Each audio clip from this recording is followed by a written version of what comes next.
One day world cup 2023 final ఓటమి నుంచి ఇప్పుడిప్పుడే భారత అభిమానులు బయటపడుతున్నారు. అదో పీడకల అని దాన్ని మర్చిపోయేందుకు ప్రయత్నిస్తున్నారు.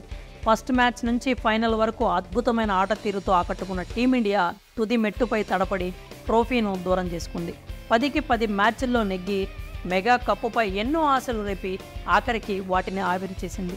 స్థాయికి తగ్గట్లుగా పర్ఫార్మెన్స్ చేస్తే టీమిండియా ఒడిలో 3వ వరల్డ్ కప్ వచ్చి చేరేది. కానీ సొంత గడ్డ మీద వరల్డ్ కప్ ఫైనల్ ఆడుతున్నామనే ప్రెషర్ మన ప్లేయర్ల ముఖాల్లో స్పష్టంగా కనిపించింది. ఎలాగైనా గెలవాలనే కసి కంటే ఎక్కడ ఓడిపోతామననే భయం, ఒత్తిడి ఎక్కువగా కనిపించాయి. దీన్ని క్యాష్ చేసుకుంది ప్రత్యర్థి ఆసీస్. భారత్తో పోల్చుకుంటే ప్రతి డిపార్ట్మెంట్లోనూ అద్భుతంగా రాణించి వరల్డ్ కప్ ఎగరేసుకుపోయింది. ప్రపంచ కప్ ఓటమితో భారత ఆటగాళ్లపై పెద్ద ఎత్తున విమర్శలు వస్తున్నాయి. మన ప్లేయర్లు ఒత్తిడికి చిత్తయ్యారని, తమ బెస్ట్ ఇవ్వలేకపోయారనే కామెంట్స్ వచ్చాయి. ఈ విషయంలో స్టార్ బ్యాటర్ విరాట్ కోహ్లీ మీద అనేక విమర్శలు వచ్చాయి. కింగ్ తన రేంజ్కి తగ్గట్లుగా ఆడితే కప్పు కొట్టేవారమని, కానీ అందులో అతను ఫెయిల్ అయ్యాడని అన్నారు. అయితే మెగా టోర్నీలో అద్భుతంగా రాణించిన కోహ్లీ 11 ఇన్నింగ్స్ల్లో కలిపి ఏకంగా 765 పరుగులు చేశాడు.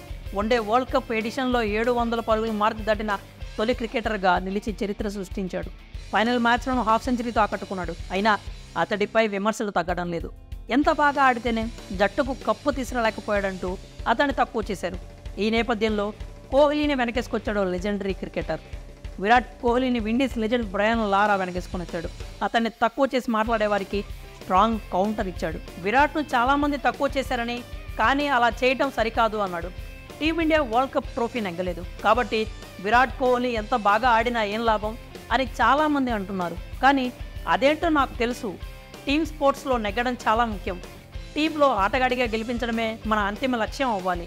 కానీ టీం నెగ్గాలంటే మాత్రం పర్సనల్గా మనం కూడా మెరుగ్గా ఆడాలి అని లారా చెప్పుకొచ్చాడు. కోహ్లీని ఉద్దేశించి లారా చేసిన వ్యాఖ్యలు ఇప్పుడు నెట్టింట వైరల్ అవుతున్నాయి. విరాట్ను లారా వెనకేసుకు రావడంపై